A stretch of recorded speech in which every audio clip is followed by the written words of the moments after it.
Distocias del canal óseo. Las distocias óseas son distocias relacionadas con anomalías de la pelvis materna.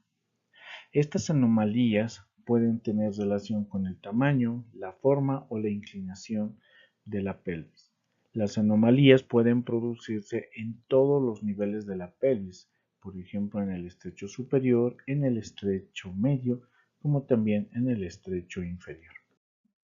Cuando estudiamos el parto, tenemos que tomar en cuenta dos aspectos importantes: el volumen del polo cefálico y el canal del parto, que está compuesta por la pelvis, deben entrar en equilibrio y deben tener una relación armónica con el objetivo de una conclusión satisfactoria del parto, sin ningún problema. Cuando esta relación se rompe, a eso denominamos desproporción feto-materna. Cuando se rompe la armonía entre el volumen del polo cefálico con el canal del parto, tenemos tres situaciones importantes. La primera, donde el polo cefálico es de tamaño normal y el canal del parto se manifiesta por una pelvis estrecha. Esto nos origina una desproporción cefalopélvica real, donde existe una angustia pelviana.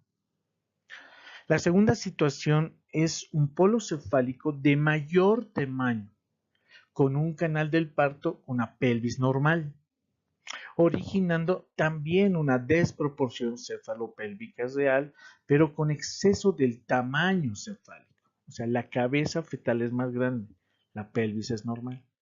Y luego tenemos el último, donde el tamaño de la cabeza es normal, o el polo cefálico es normal, y la pelvis también es normal. Sin embargo, en este momento existe una actitud atípica, presentando una deflexión del polo cefálico.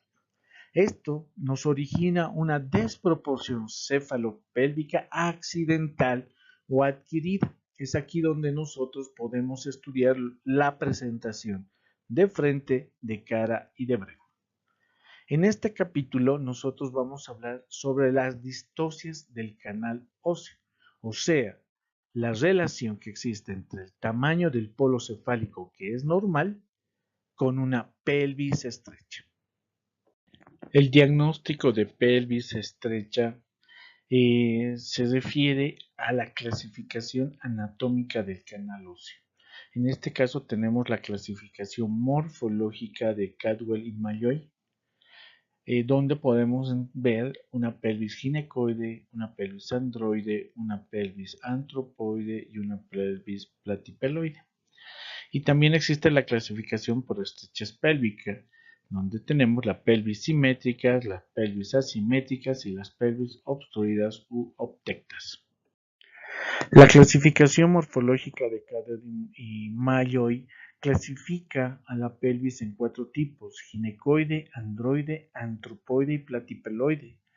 La pelvis ginecoide se caracteriza por tener el diámetro antero-posterior similar al diámetro transverso. No podemos ver algunas características como la cara anterior del sacro es cóncava, las paredes laterales son más rectas o más paralelas y el ángulo subpubiano es más abierto. Esta pelvis ginecoide es la más armónica, es la que lleva realmente a un parto sin tener ningún tipo de problemas. La pelvis androide, conocida también como pelvis infundibuliforme, son las pelvis características de los hombres, o sea, del sexo masculino. Esta se caracteriza por tener un diámetro anteroposterior menor al diámetro transverso.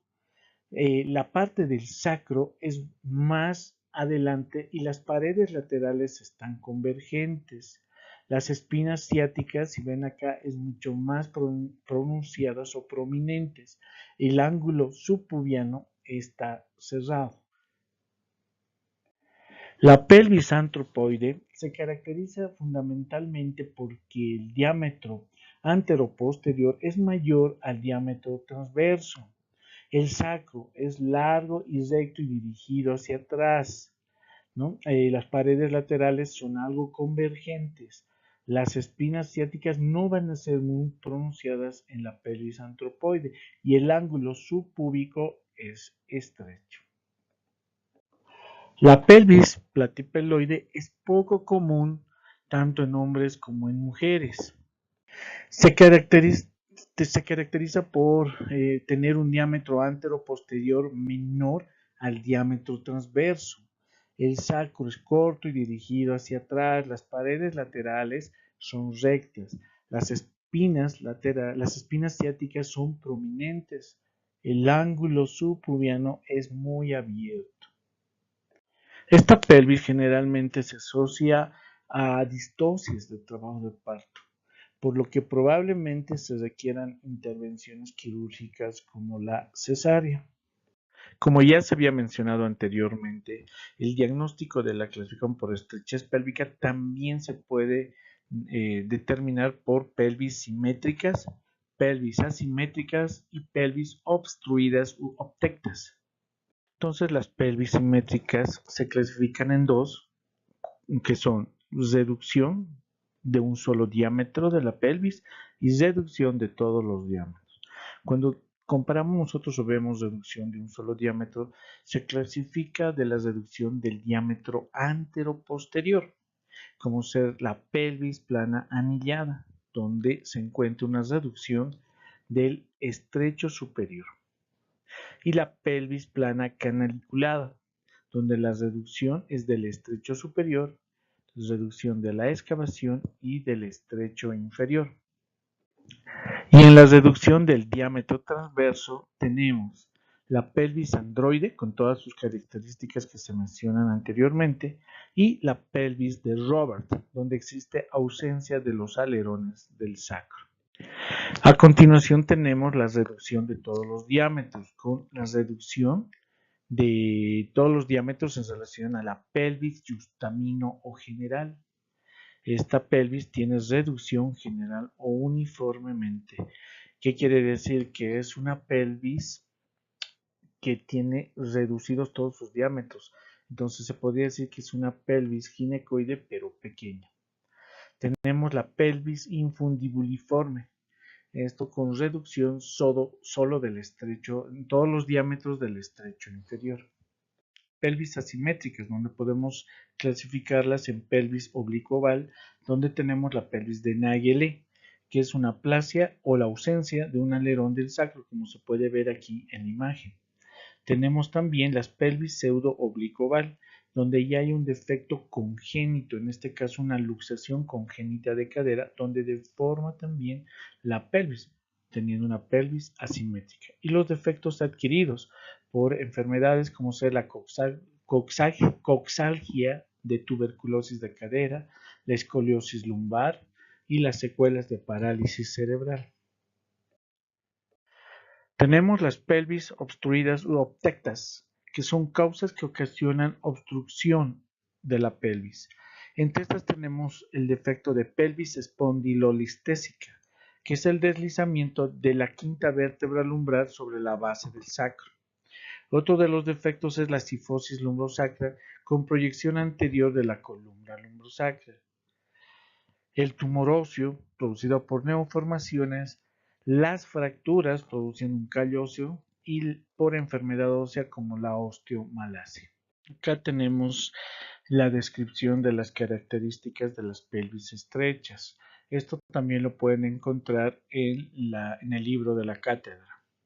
El diagnóstico de estrechez también se puede realizar tomando en cuenta el diámetro promonto-retropúbico, también conocido como el diámetro o el conjugado obstétrico o el promonto púbico mínimo, ¿no? Ahora, esto nos sirve para determinar si puede ser viable el paso del producto a través del canal del parto o podemos tener complicaciones. Entonces nos sirve para hacer un pronóstico y decidir una conducta en relación a que si puede ir a un parto vaginal o debe ir a una cesárea. Los grados de estrechez son 4. El primer grado, que va entre 10.5 a 9.5 centímetros, el segundo grado de 9.5 a 8 centímetros, el tercer grado de 8 a 6 centímetros y el cuarto grado 6 centímetros. Entendemos que el primer y el segundo grado puede haber posibilidad de un parto, pero en tercer y cuarto grado es mejor irse a una cesárea.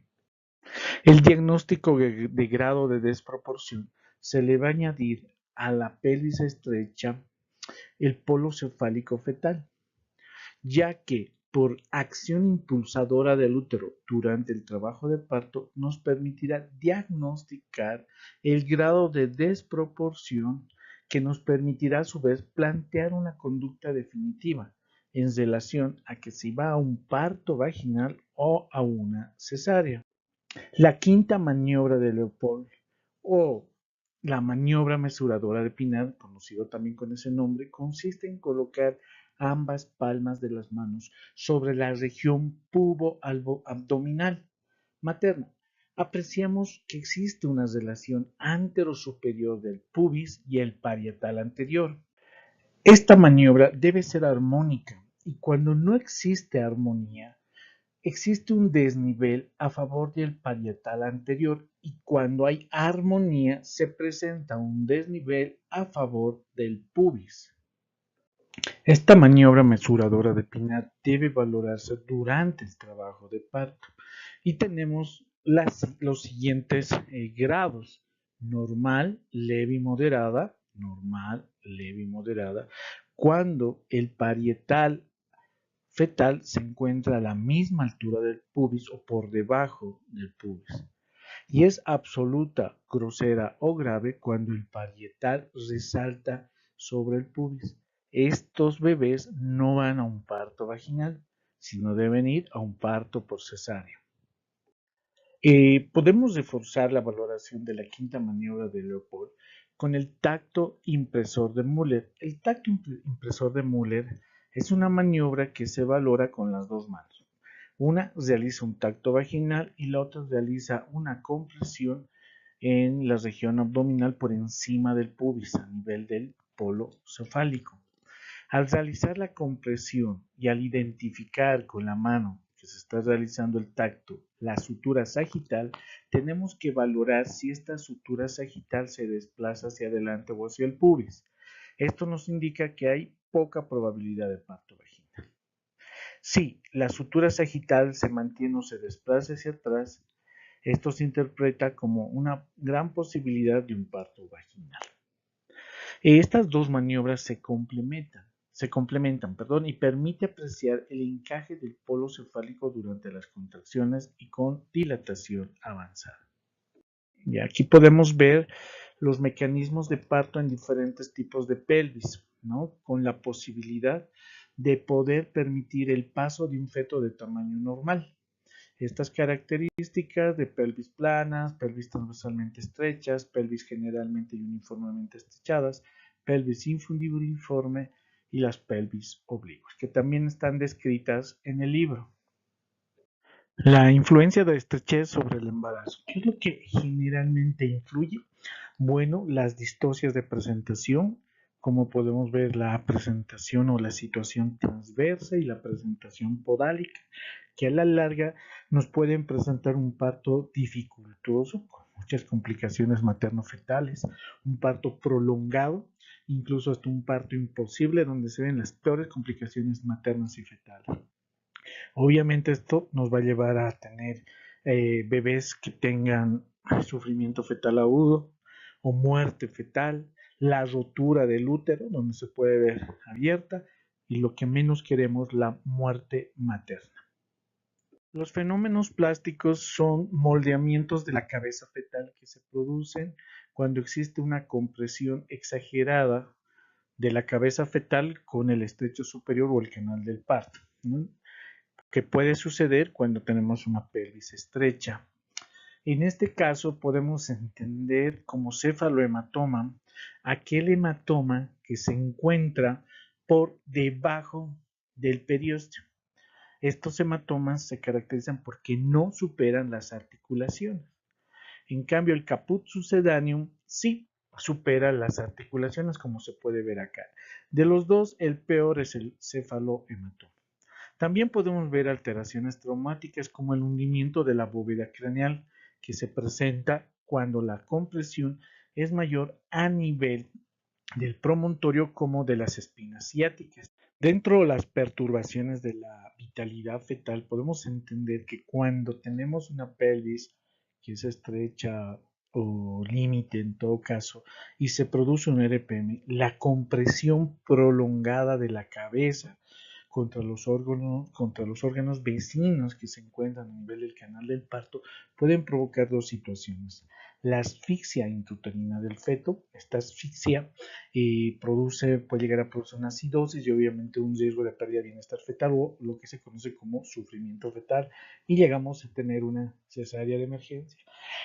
Pero los lugares también donde la cabeza produce una compresión continua puede provocar una isquemia prolongada, produciendo fístulas vésico-vaginales, fístulas vésico-rectales.